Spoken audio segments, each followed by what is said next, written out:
जिनके ऊपर नैरेटिव उठाने की बात होती है वो है एकलव्य। बोला जाता है, मतलब यही नैरेटिव निकाला जाता है कि एकलव्य को हराया गया, अर्जुन को जिताया गया। करण जी के ऊपर भी आएंगे, आराम से आएंगे, पर उससे पहले हम ये जानना चाहते हैं कि एकलव्य जी की क्या कहानी है। हमारे व्यास जी क्या बताना चाहते थे एकलव्य जी की कहानी से कि क्यों एकलव्य जी का अंगूठा काट के उनको साइड कर दिया गया। तो इस पे ना ये होता क्या है, सबसे पहले मैं वो बताती हूँ और फिर जो कंट्रोवर्सीज है। जनरली उस पे कंट्रोवर्सी ये कही जाती है कि क्योंकि एकलव्य जो है वो for the lack of better word नीची जाति के थे, इसीलिए द्रोणाचार्य ने एक तो उनको सिखाने से मना कर दिया, हाँ जी, और उनका फिर अंगूठा काट लिया। हाँ जी, ठीक है, तो वो फिर कहेंगे कि देखो आप तो जातिवादी रहे हो, हाँ जी, आप कैलिबर नहीं देखते, एज ए टीचर आप जातिवाद ज्यादा दिखा रहे हो। आप टीचर हो फिर भी आप वो बंदे जो लड़का है उसमें उसकी क्षमता, उसका सामर्थ्य नहीं देख रहे। केवल वो गलत जाति में जन्म लिया उसने, इसलिए आपने उसको नहीं पढ़ाया और फिर उसका अंगूठा ले लिया। हाँ जी, ये तो बहुत बड़ा अन्याय है। और कैसा अन्याय? जातिवादी अन्याय। हाँ जी, है ना? हाँ जी। और फिर उसी बात को वहां तक अटक नहीं जाते, उस बात को आज के दिन देखेंगे और बोलेंगे देखा आप लोग जो हो सनातन धर्मी, जो बात अभी हुई कि सनातन धर्म को खत्म कर दो क्योंकि सनातन धर्म ही जातिवाद है, वो बात होती है ना? और फिर ये सब एग्जाम्पल्स आते हैं। हाँ जी। अच्छा, तो इसको हमें महाभारत में किस प्रकार दिया गया है ये समझना अत्यंत आवश्यक है, और साथ ही मैं मेरा इस पे क्या पर्सपेक्टिव है वो भी आपसे शेयर करती हूँ। तो हुआ ये कि एकलव्य जो है वो निषाद जाति के हैं। निषाद कौन थे? निषाद इज अ मिक्स्ड जाति, सबसे पहले तो ठीक है, मिक्स्ड जाति, ब्राह्मण शूद्र, क्षत्रिय शूद्र, इस प्रकार से। ठीक है। और बहुत सारी निषाद जातियां थी जिनके बहुत अलग अलग कार्य होते थे, जैसे वेपन्स बनाना, शस्त्र बनाना, मछुआरे, ये सारे उस कैटेगरी में आते थे। ठीक है। और कौन से निषाद थे ये भी मैं आपको बताती हूँ। जो सत्यवती, दाशराज जो है वो निषाद जाति से कहे जाते हैं, जो लार्जर निषाद जाति। ठीक है, जिनका विवाह शंतनु से हुआ। Now there is a back story to it कि सत्यवती जो है वो तो एक्चुअली वो उपचारी वसु की बेटी हैं जो राजा थे वगैरह वगैरह, पर जब शंतनु सत्यवती से मिलते हैं तब तो वो उसे एक मछुआरन ही समझ रहे हैं ना। करेक्ट। और मछुआरन होने के पश्चात वो उससे विवाह कर रहे हैं। हाँ जी। ठीक है, तो एक तो मछुआरन को घर लाए, उसका मतलब जो जातिवाद है अगर वो इतना स्ट्रांग होता तो लाते क्या? नहीं लाते। ठीक है। दूसरा, रामायण में जो गुह है, जो श्री राम के बहुत अच्छे मित्र हैं, जब वो उनको जब वनवास होता है तब वो अयोध्या से जब चित्रकूट वगैरह जा रहे होते हैं तो बीच में श्रृंगवेरपुर में रुकते हैं, और निषादराज गुह उनके परम मित्र हैं, तो वो देखकर इतना खुश हो जाते हैं कि उनको गले लगते हैं, वो उनको जोर से गले लगाते हैं। वो उनके इतने प्रिय मित्र, वो भी निषाद थे। ठीक है। यहाँ पर एकलव्य की जो बात है, एकलव्य के जो पिता है हिरण्यधनु, वो निषादों के राजा थे। ठीक है, तो उस तरह से देखा जाए तो एकलव्य जो है वो एक राजपुत्र है, निषादों के राजपुत्र है। अच्छा, दूसरी बात, महाभारत युद्ध में निषाद सेनाएं दोनों तरफ से लड़ी हैं। ठीक है, ठीक है। कुछ निषाद किंगडम्स जो थे वो इनके साइड से लड़े हैं, पांडवों की साइड से, कुछ निषाद जो है वो कौरवों की साइड से लड़े हैं।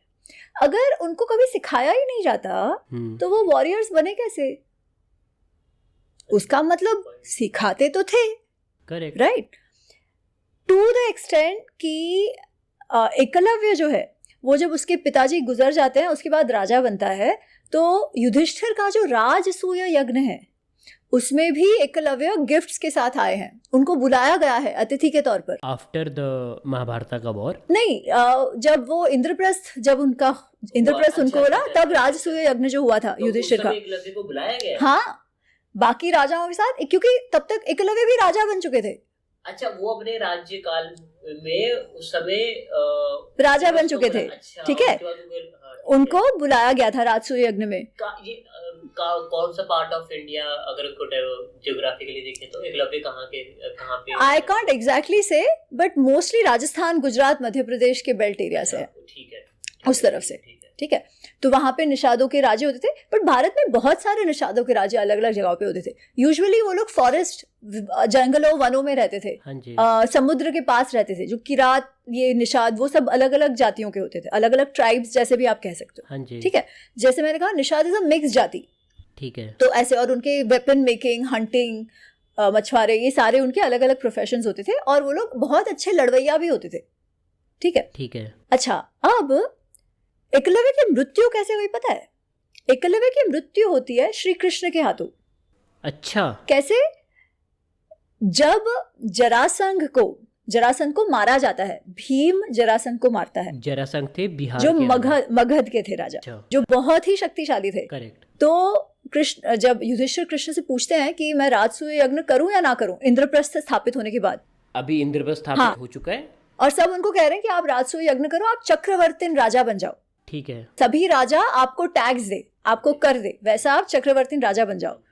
तो सब कहते हैं आप उसके लिए यज्ञ करो।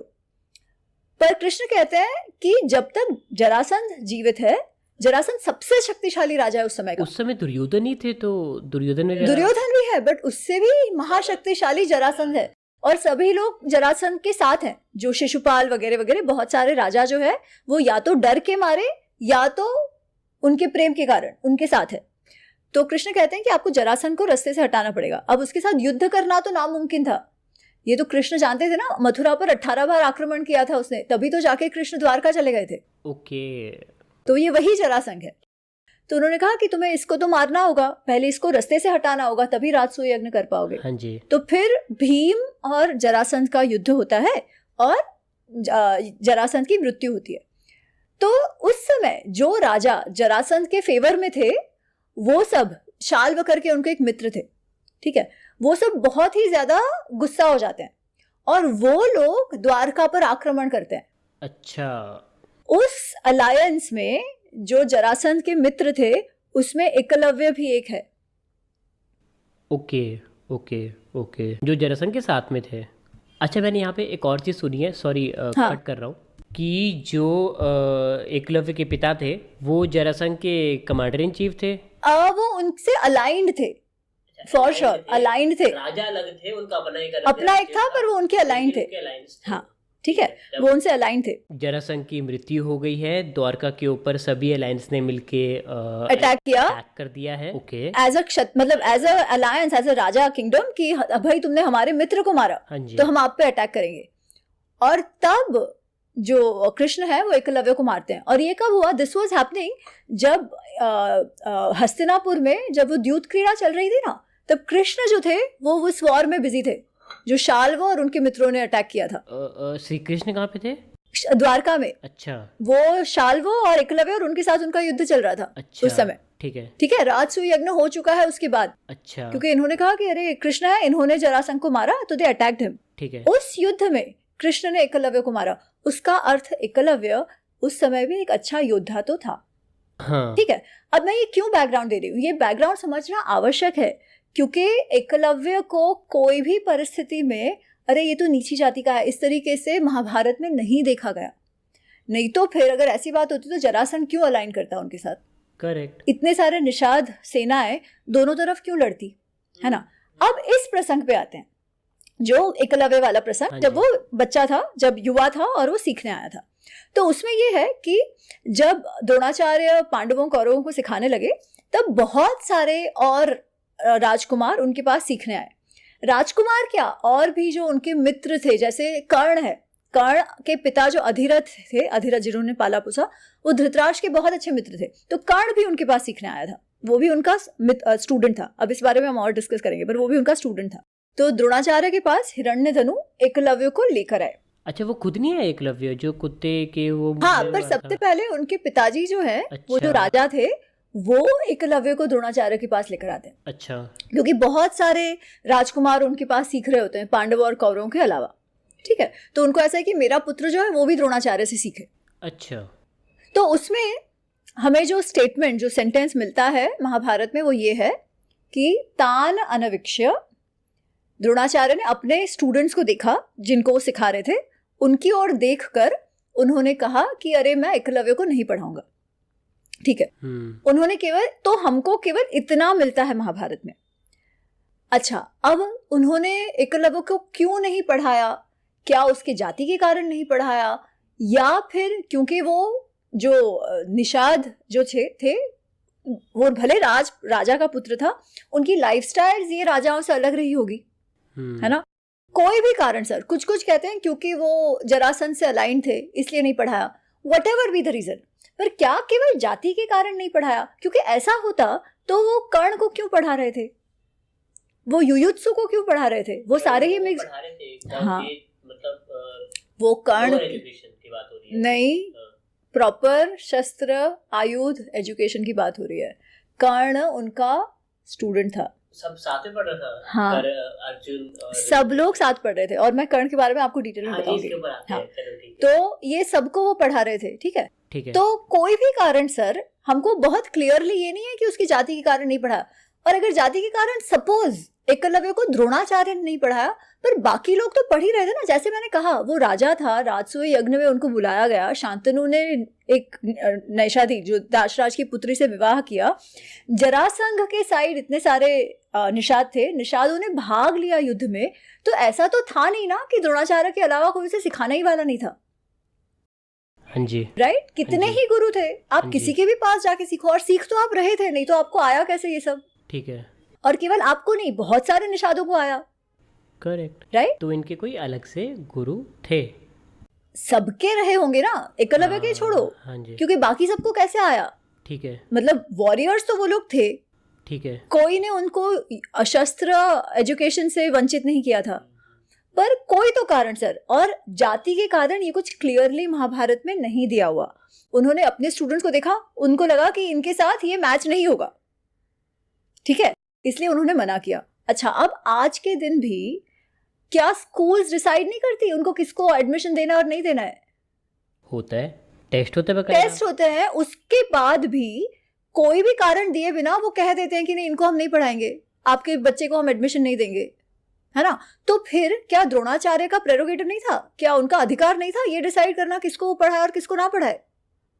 सबसे पहली बात तो वो है, एक गुरु का तो अधिकार है ना चूज करने का, कि अपने स्टूडेंट्स को चूज करे, तो उन्होंने इसको नहीं चूज किया, तो इसमें कोई इतनी बड़ी बात नहीं है जो हम इतना बड़ा बात बनाते हैं। अच्छा, पर उसके बाद क्या हुआ, जो हम जानते हैं कि एकलव्य वो वन में उनका ये मूर्त बना के प्रैक्टिस कर रहा था, और फिर वो कुत्ते के मुंह में वो डालता है जब एरोस, तब सारे बच्चे जो कौरव पांडव कहते हैं, अरे ये कौन है, इतना अच्छा इसे धनुर्धर है। तब अर्जुन जाके कहता है कि अरे आपने तो कहा था कि आप मुझे सबसे अच्छा धनुर्धर बनाने वाले थे, पर ये एकलव्य तो कहता है कि वो भी आपका शिष्य है, और वो शिष्य बहुत अच्छा धनुर्धर है। अच्छा, आप ये सोचो, अर्जुन द्रोणाचार्य का फेवरेट इसलिए हुआ था क्योंकि अर्जुन ने अपने कार्य से, अपने अभ्यास से वो दिखाया था कि उसमें कितना पैशन है और वो कितना कमिटेड है अपने गुरु को, ठीक है। अच्छा, तो ये जब अर्जुन कहता है, तो बस अर्जुन ने इतना कहा कि आप मुझे बनाने वाले थे, पर ये तो बहुत अच्छा है, और ये कह रहा है आपका शिष्य है, एकलव्य कह रहा है आपका शिष्य है। दूसरे दिन द्रोणाचार्य जाते हैं एकलव्य के पास और कहते हैं कि तुम मुझे गुरु मानते हो? वो कहता है हाँ। तो कहते हैं ठीक है, तो मुझे गुरु दक्षिणा दो, और गुरु दक्षिणा में उसका अंगूठा ले लेते हैं। अच्छा, अब ये ना थोड़ा न्यूएंस से देखना पड़ेगा। क्या जब किसी गुरु ने आपको मना किया है, तो क्या आपका अधिकार है कि जबरदस्ती कोई भी कारण से उनको गुरु मानकर पढ़े? ठीक है, ठीक है। अच्छा, चलो उसने ऐसा किया, तो क्या वो इतना बड़ा दोष था कि उसका अंगूठा ले लेना चाहिए था? Is the question. मैं पर्सनली कहती हूँ नहीं। I personally think Dronacharya was very very unfair in taking that अंगूठा। ठीक है, ठीक है, इतना हार्श पनिशमेंट उसको देने की आवश्यकता नहीं थी, ऐसा कोई उसने काम नहीं किया था। अब ये मैं मेरे परिप्रेक्ष्य से कह रही हूँ, ठीक है। Here's a look at my week on Facebook. ऐसा कोई उसने काम नहीं किया था। अब ये मैं मेरे परिप्रेक्ष्य से कह रही हूँ, ठीक है। As a Guru he might think अरे ऐसे कैसे, इट्स वेरी अनप्रोफेशनल कि आपको मना किया है फिर भी आप मेरा ये करके कर रहे हो। So that could be another angle, right, कि आपने एक्चुअली गलती करी है by accepting somebody as a guru who has actually rejected you. That said, मुझे लगता है ये फिर भी एक बहुत बड़ा इतनी बड़ी गलती नहीं थी कि इतना हार्श पनिशमेंट देना पड़े। एक बात ये, पर क्या ये उसके जात के कारण थी? ये मैं नहीं मानती, ठीक है। अच्छा, अर्जुन को आगे लेके जाने के कारण अच्छा, थी? उनको उनकी सैलरी कहाँ से मिल रही थी? राज्य राजाओं से। हाँ, तो वो किसके प्रति लॉयल होने चाहिए? पर द्रोणाचार्य। ठीक है, अच्छा, Dronacharya is not an epitome of Dharma. Okay. किसकी ओर से वो लड़े? कौरवों की ओर से। मतलब देखो अभी यहाँ पे ना, हाँ, तो कौरवों की ओर से वो लड़े। क्यों कौरवों की ओर से लड़े? नॉट एन एपिटोम ऑफ धर्मा। नहीं, he believed, of course that अच्छा, he believed, क्योंकि उनको उनको ये है कि मैंने उनका नमक खाया है। उनके पास तो पैसे नहीं थे, कुछ भी नहीं थे, अपने बेटे को दूध पिलाने तक के भी पैसे नहीं थे, इतने गरीब थे वो। हाँ जी। उनको जो स्टेटस मिला, उनको जो पैसा मिला, जो ऐशो आराम मिला, वो किसके कारण मिला? राजा के कारण, हस्तिनापुर के कारण, राजा के कारण। हस्तिनापुर, तो उनको तो यही था ना कि मैं हस्तिनापुर का सेवक हूँ, हस्तिनापुर का नमक खाया है मैंने। तो he was loyal to Hastinapur even while knowing कि दुर्योधन गलत कर रहा है, पर उनको ये था I am committed to Hastinapur, मैं हस्तिनापुर का नमक खाया है, तो जो हस्तिनापुर के राजा का निर्णय होगा वही मैं करूंगा। तो उन्होंने पहले सिचुएशन में भी यही किया ना। मतलब अर्जुन के लिए नहीं किया, हस्तिनापुर के दोनों के लिए, दोनों के लिए। अर्जुन ने, अच्छा, अर्जुन और उनका आप रिलेशन देखो तो वो और भी न्यूएंस्ड है, जो देखना पड़ेगा। जब द्रोणाचार्य ने बच्चों को सिखाना शुरू किया था, जब शुरू किया था, ठीक है, तो कौरव पांडव सारे बाकी जो उनके पास थे सब बैठे थे वहां पे, स्टूडेंट्स, और द्रोणाचार्य ने कहा कि जब ये आपकी पढ़ाई, आपका एजुकेशन जो खत्म हो जाएगा, आपकी वॉरफेयर ट्रेनिंग जब खत्म हो जाएगी, तो मुझे आपसे गुरु दक्षिणा चाहिए। क्या आप मुझे तो गुरु दक्षिणा दोगे? क्या ये इन्होंने नहीं बताया, सिर्फ कहा गुरु दक्षिणा देनी है। सारे चुप होकर के सुन रहे हैं कि क्या क्या मांगेंगे ये, है ना, पता हो तो हम दें। अर्जुन जंप मार के आगे आ गया, गुरुजी आप जो कहो, आप जो कहो मैं आपको दूंगा। अर्जुन वैसा शिष्य है जिसने, जब वो जो मगरमच्छ है वो उनको पांव उनका पकड़ लेता है, तब बाकी सब मुंह फाड़ के देख रहे हैं। ये लड़का वो शब्द वेदी चलाकर मगर को मारता है और द्रोणाचार्य को छुड़ाता है। किसी वर्जन्स में वो कहते हैं कि वो टेस्ट कर रहे थे केवल, तो भी क्या हुआ, और किसी ने कुछ नहीं किया ना। अर्जुन वैसा बच्चा है उनका, तो उसके लिए नहीं करेंगे क्या? आप सोचो, the loyalty and the commitment which Arjun has showed to Dronacharya, कोई भी गुरु को उसके प्रति सॉफ्ट कॉर्नर होगा, क्योंकि अरे वो कि राजा का बेटा है इसलिए नहीं, पर अर्जुन का भी वैसा कमिटमेंट है द्रोणाचार्य के लिए। और दूसरा तो ये है कि एकलव्य उनका स्टूडेंट नहीं था, पर उनकी लॉयल्टी तो हस्तिनापुर के साथ थी ना। He had to do what was needed to do for Hastinapur. हाँ जी। ये कहने के बाद भी मुझे लगता है वो बहुत स्ट्रिक्ट दंड था, ठीक है, वो दंड बहुत स्ट्रिक्ट था, वो और भी कोई दंड हो सकता था। But then as I said, Dronacharya ने हमेशा अपना जो नमक हलाली, इफ आई मे से, टुवर्ड्स हस्तिनापुर, उनको प्राधान्य दिया है, ठीक है, युद्ध में भी, राइट। तो क्या उनको डिफेंड करने की आवश्यकता है? नहीं, मुझे लगता है वो हुआ वो गलत हुआ, पर क्या ये जाति का कारण है? इज इट अ जाति एट्रोसिटी? नो, इसमें कास्ट एंगल कहीं पे भी नहीं है, इसलिए उसको हम आज ये करें कि अरे वो तो जाति के कारण हुआ, नहीं, it is not as simple as that. तो इन चीजों को अलग अलग देखना पड़ेगा। ठीक है, मतलब अभी तक हमने दो चीज़ें डिस्कस की हैं ज़्यादातर जाति के ऊपर, तो दोनों ही मैंने ये देखा है कि जातिवाद को महाभारत में एज अ हिस्ट्री नहीं दिखाया गया है, राइट। तीसरा पात्र आता है कर्ण। अगर हम इसी टॉपिक के ऊपर, अंगूठा काट दिया गया लेकिन उसके बाद ही वो बहुत अच्छे धनुर्धर बने, वो कैसे? तो उन्होंने वो अंगूठे को यूज किए बिना, तो आप जब धनुर्विद्या करते हो ना, तो अंगूठा काम का है, पर अंगूठे के बिना भी कर सकते हो। तो उसी में महाभारत में ही आता है कि उसके बाद भी धनुर्विद्या तो वो कर सका, उसकी स्पीड थोड़ी सी कम हो गई। अच्छा, अब अगर आप दक्षिणात्य, जो सदर्न मैन्यूस्क्रिप्ट है ना, साउथ इंडिया में जो मैन्यूस्क्रिप्ट महाभारत का मिला है, उसमें तो उल्टा ये कहा गया है कि वो इतने खुश हो गए द्रोणाचार्य, उसका अंगूठा जब दे दिया इतने खुशी से एकलव्य ने, कि उन्होंने ही उसे सिखाया बिना अंगूठे के कैसे ये करना है। पर ये हमको गीता प्रेस में एक्चुअली मेंशन्ड है, बट क्रिटिकल एडिशन में नहीं है, इसलिए मैंने वो कहा नहीं। बट ऐसा है कि द्रोणाचार्य ने ही कदाचित उसे विदाउट यूजिंग थंब, ये अंगूठे यूज किए बिना कैसे चलाना है ये सिखाया। पर उन्होंने नहीं भी सिखाया तो उसे आता तो था और वो लड़ा तो था, सिर्फ उसकी स्पीड कम हो गई थी, इतना तो मेंशन्ड है। ठीक है। अच्छा, अब हम जो भी बातों का जिक्र